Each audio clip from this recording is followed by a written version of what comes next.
الحمد لأهله والصلاة على أهلها أما بعد. معززو یورو پختنه کړې ده چې د علم او تقوا د زیاتولو دعا راته وښیاست. الجواب وبالله التوفیق.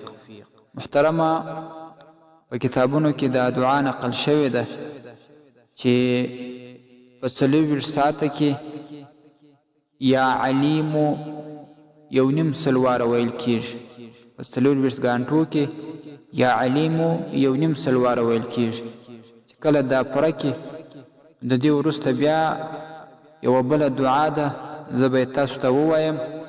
په معارف الاسلام اداره کې باغه په لیکلي شکل هم ورسره نشر سي. بیا به وروسته دغه دعا په ډېره عاجزي باندې وایي. بسم الله الرحمن الرحیم.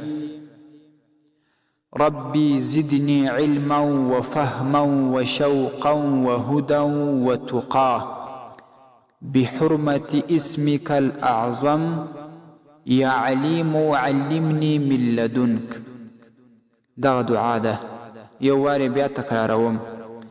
ربي زدني علما وفهما وشوقا وهدى وتقى بحرمة اسمك الأعظم يا عليم علمني من لدنك.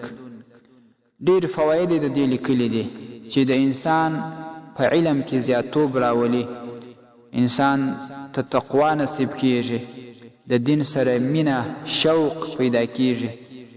نو دغه تاسې عملي کوي. الله تبارک وتعالی دې موږ او تاسو ته د عملي کولو توفیق نصیب کی. والسلام علیکم ورحمة الله وبرکاته.